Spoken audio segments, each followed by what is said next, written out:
What's going on, Coppin fam? Hope you're having a great summer. We have a great episode for you. So if many of you have been around lately, you've noticed we had a lot of changes going on, particularly when it comes to our communication here on campus. We're here with Mr. Anthony LittleJohn, who is one of our network specialists, who's going to talk to us about our brand new phones and a key change coming up to our security here on campus. So, welcome to Bit by Bit.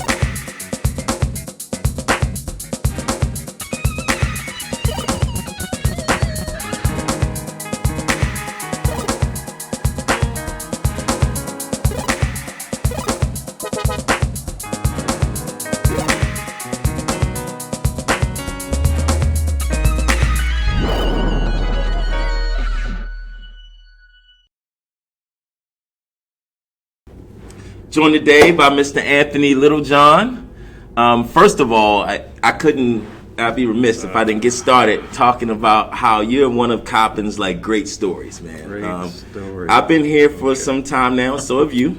And when I first met you, you were one of our student workers at the student help desk, That is right. as well as a track athlete here on campus. Let's talk a little bit about that, man. A long time ago. Yeah, what year you graduate? 2009. 2009. All right. So I have officially been here more than half my life. I hear that, man. It's cool. It's like coming home to work every day. Yeah, I hear that, man. It really is. We have a history of bringing guests on our show to have a long, rich history of Coppin, so we're excited to continue that today. Now, track star, right? So what were your events? I kind of did it all, but I came here to specialize on the half mile and the mile. I kind of excelled at cross country, but those are really my two focus events. Okay. See, now that's why he gets to your office so quickly, folks. He's moving with some speed under him, right? Yeah. All right, well, let's get to what we're here to talk about today. Okay. This year, earlier, I guess at the end of the spring semester, around that time, you guys began the undertaking of replacing our phones on our desks. Now, you've been working in the telecom area for some years now, officially as telecom, and then that was swallowed up by our network team, or our campus infrastructure team. So let's kind of talk about the history of phones here on campus. Because when I first got here, we were using old analog phones, right? Plugged into the wall. We didn't have the ability to dial long distance. Right, PBX. That's right. And so PBX, what is PBX? PBX is the official name is a private branch exchange. Okay. So what happens is essentially you would, instead of using the carrier to switch your calls, right? You become the private branch. So you have your own system on campus. You do your own switching, and it kind of like a small scale carrier you became. Okay. Right? A lot of it was analog. Then they moved over to voice over IP or VoIP. So when I first started, we had a Nortel. Sorry, it was Nortel. Okay. CS1000. Okay, so that's the same Nortel that did smart classrooms for distance learning and things like that, right? Okay.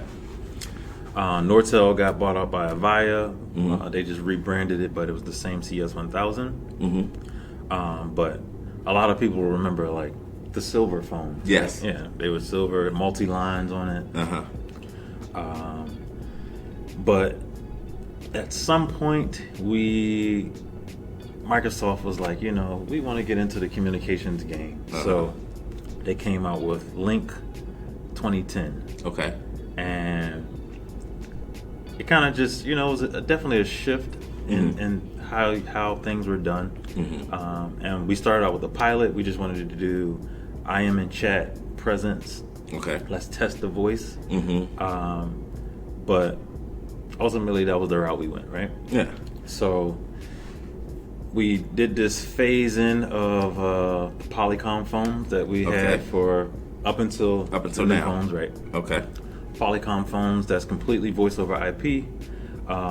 Everything Link, which turned into Skype for Business, and we kind of rode that for all of the years. So that Polycom, wasn't that Microsoft's? That's Microsoft, baby. Yeah. Right. So Microsoft wanted to get into the phone business, and then they didn't. Right. So they said, we're not going to build the phone because they're not a phone builder, but they created the software, and they used a third party to create the device. Okay. So the phones we had were specific Microsoft phones with a Microsoft client on it. Okay. And again, they wanted to be in the phone business, then they did not. So what they said was, we're not going to support these phones anymore. Got you. Right? And up to a certain date, no more updates, no more patches, no more anything. And that kind of became the problem for us. Okay. Right? Because they're not supporting it. Right. You know, and as technology goes along, you just kind of stay in that stagnant state, and then you start having problems. So that kind of put us in the position of, we got to move forward. We got to think, what's the next step. Okay. And that's kind of how we got to where we are now with the phones that we have. Now, you gave me a term earlier about those phones. They're like 3-pip, right? 3-pip, right. So 3-pip is the term for the Yealink phones that we have now, officially. Okay. The difference is the Microsoft phones had an actual Skype for Business client on it, right? The 3-pip phones are developed by a third party IP, 3-pip, right? They manage the software on it as well, but it's certified by Microsoft. So that's the difference. So they're in bed together in a way such that they're playing nice with each other. Yeah. We're the experts at the phone. You have the platform. Let's work together. Now, I remember a time where Microsoft was even getting into cellular and everything. So they really took a big communications dive.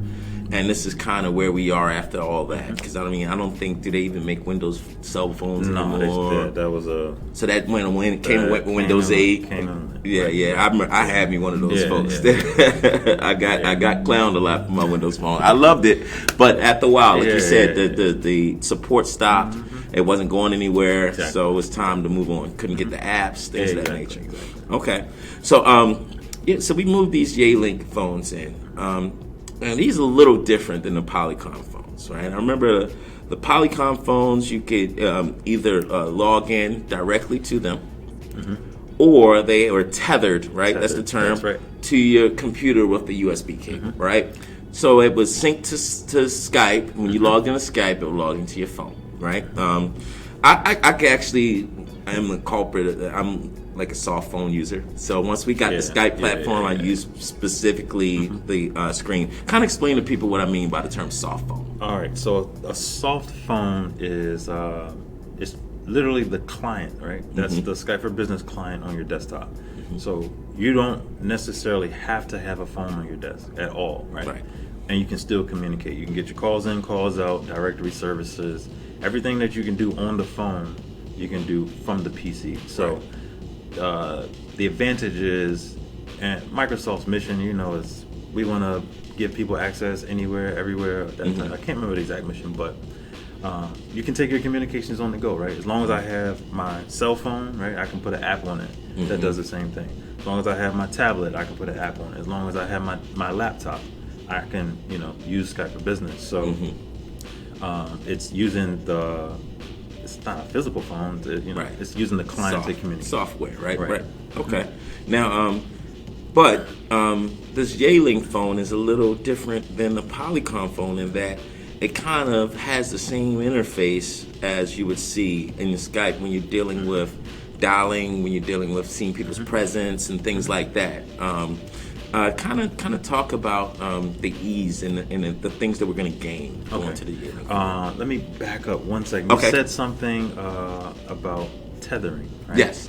So Microsoft with that with the Polycom phone that we had, kind of started that tethering, right? And they called it Better Together, right? Okay. So your phone will work better together with your soft client, your PC, right? So if I change my presence on my soft client or my computer, it'll change the presence on my phone, right? If I dial from the soft phone, it's connected to my computer, my audio will launch, right? So they kind of started that, and everybody else kind of picked that up. So with the Yealink phones, it's not a physical USB anymore. It's all over Ethernet. Okay. So that's the plug that your network link. Exactly. Your blue network cable, folks, right? That you have coming off the wall. Right. Okay. So you got a cable going into the phone that connects the phone and powers it up, and then there's a cable from the phone to your computer. Okay. Right. And Yealink and a lot of other companies now, they call it BTOE, or Better Together over Ethernet. So that's how that's connected. Okay. So with that, again, it's the same idea as the original tethering. I can change my status. It shows up on my phone. I can start a call, launch it from there. Right. But the thing is, too, they're 3-pit phones. They get certified by Microsoft. The client has to go through a certification process to meet certain requirements, right? So directory services, right? Okay. That's why I can dial from the phone and search. I can search a name if I don't have my computer open. Voicemail services, I can launch my voicemail from there. I don't have to dial into an access number. A lot of the features you're going to see from the soft client mirror to the phone, right? Okay. Specifically because, again, I just want to be able to do everything either way. Right? If my laptop or my computer is locked, right, I shouldn't have to Control-Alt-Delete, 16-character passcode, open up Skype just to dial, right? Just to dial a number, so, right? Everything I can do from the client, I can do on the phone. Okay. Now, you guys, you got a team on your side this time, yes. Man, because we tend to call you the lone wolf sometimes, right? Because you're one-man band, man, right? And you got some help with the folks in Duet and some of your colleagues in CIT. Where are we at with the phone replacement project? All right, so with that specifically, remember the Polycom phones were out of support, end of life, right? They were just sitting there, can't do anything with them. So we're in a process of moving from, ultimately we're going to get to Teams, right? I think we've talked about that. People have heard that before. But the immediate fix is move from Skype for Business Server 2015 to Skype for Business Server 2019. So that's all behind the scenes. Folks won't even see that stuff, right? The client for them will look the same. Okay. Obviously the phones are different. But what was happening was, if we were to move to Server 19, it would immediately, you would lose access or service with the Polycom phones. Okay. So, not support. Right, exactly. So here we are in the middle of a project. Surprise, if you don't replace your phones and you click finish on this project, people won't be able to use their phones. Right. And granted, we got soft clients, but some people aren't comfortable with that. They just want a physical phone. I like dialing. I mean, for security purposes, in some areas, you don't want people that are listening, and people don't have headsets. So there's a bunch of reasons why you would use either, right? Exactly. Okay. So it ended up being this very quick push, right? Okay. We got to replace all the phones, right? And to a lot of surprise, a lot of people were like, "Oh, what's happening? This is, pretty fast." And ideally, we would not go that fast for something like that, right? And so, yes, you get the help from a lot of people. Right. Hey, one floor at a time. We got to knock it out. I hear that. Get these phones out. So that was really the reason for the big push of getting these out as fast as we did. Project-wise, actually, I'm trying to finish it by the end of this week. I think we're going to wrap up with standing up the new server environment, and then I can start shutting down the old servers. One thing that people probably notice is like, hey, my phone rebooted, signed out, and that's 100% because of the project, right? Okay. There are a lot of things I cannot do 9 to 5, right? Right. Because it'll interrupt service. So Correct. a lot of server reboots, a lot of installs happen, and it forces your client to sign out. Yeah. Okay. And so you'll come in, sign in, sign out. So hopefully by the end of all of this, a lot of that stuff will stabilize, and people won't be as frustrated about my phone signed out. Right, Yeah, right. exactly. I get that. I get that. It's kind of like when you get update to your desktop, Absolutely, right? right. Sometimes some of them require reboots, and in this case, all of them do, right? Okay. Exactly. So let's take a look at the phone here. We got a couple different examples of the phones here. Looks like this is like a standard desktop phone here. This is going to be what we call a common area phone. Okay. Right. This is going to go in every classroom. You got a couple areas like a front desk may have one of these. Same exact client, right? The phone is going to work the same. It's just a smaller form factor of it. Okay. Then you have the conference room phones. All of these should have been replaced by now. Touchscreen. This one's on. So it's omnidirectional, kind of like the Exactly, just like the old platform. Right. Yeah, I see here you have mute buttons on multiple sides and such. There's and I didn't bring this down for showing, but there's a connector that has like kind of remote mics. So you plug that into there. You can, and a lot of the conference rooms are getting bigger. You can put remote mics on each end of the table so everybody can hear. Nice. And you don't have to kind of shout at the speaker. I see we got the return of the Windows tiles there. Yeah. That's some very familiar work. Yeah. Look, especially for those Windows phones in the past like me. Yeah. And so these are all in the room. They're all live. Currently, if you are logged into it and you have, let's say, a meeting, right, scheduled, you would be able to just log right into that meeting from the phone. Exactly. Right? So that's kind of that's the bonus of why we keep the Microsoft environment, right? A lot of people were like, well, we should go Cisco, or something else. But Microsoft is very good at, and they're the leaders of this, and you check the Gartner quadrants and stuff. They are the best at using all of their applications together, right? Synchronously. Right. So I don't have to have another software client or anything to compete with my email, right? Right. Because I'm signed in, my calendar's there, right? So if it says, hey, you have a meeting, it's going to let me know. Because I know it's a Skype or a Teams meeting, Teams generally, right? It's just going to say, hey, join, I'll call you and I'll dial you in. I don't gotta, let me copy this number code. Dial, No, it's I gonna had say, to pull up my email and find the link. Exactly. It's all there. As long as it's a Teams meeting now, obviously, if you join someone's Zoom, you're going to have to call in. Yeah, right? Zoom is different, Anything Microsoft and the Microsoft environment, it does a very good job of saying, hey, let me make it easier for you to call in. So then I guess this gets it to the point where if you're going to sit in a conference room, you don't necessarily need the PC at this point, right? You just log right into the phone.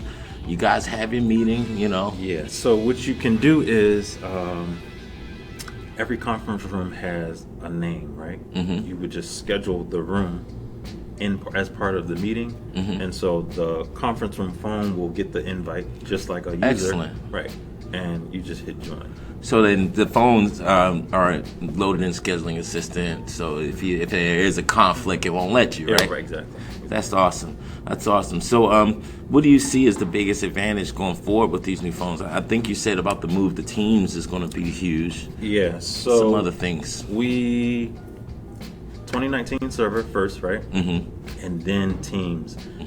The advantage with these phones were when we got them, you could buy them as a Skype for Business version or a Teams version. So obviously we got the Skype for Business version because that's where we are. When it's time for Teams, all we have to do is a quick firmware update and it'll flash over to Teams, and they're ready to go. And from a management perspective, everything is cloud-based now, right? So I'll get a call, hey, my phone's doing something weird. I can remote in, restart the phone. I can sign that user out. Hey, I don't know what's going on. And you can start your sign-in process again. So for me, that's huge. Obviously, shrinking departments, people management. Right. it makes it easier where I can get to certain things, one pane of glass, remotely. So basically, you can like hop out the pool real quick and log in and take something and get back to enjoying your vacation, Absolutely. right? Yes. Being the one band band, that's what we have to do. Yeah. Well, folks, that does it for this episode about our new phones. We're going to get with Mr. LittleJohn here a little more, and we're going to talk about what's coming on our security end of things. We're going to change the way that you log into your computers, where you log into VPN access, to make it more secure and to protect our data a little bit better than what we're doing. We'd like to thank you today, Mr. LittleJohn, and talk to you a little bit more in a little bit, all right? Absolutely.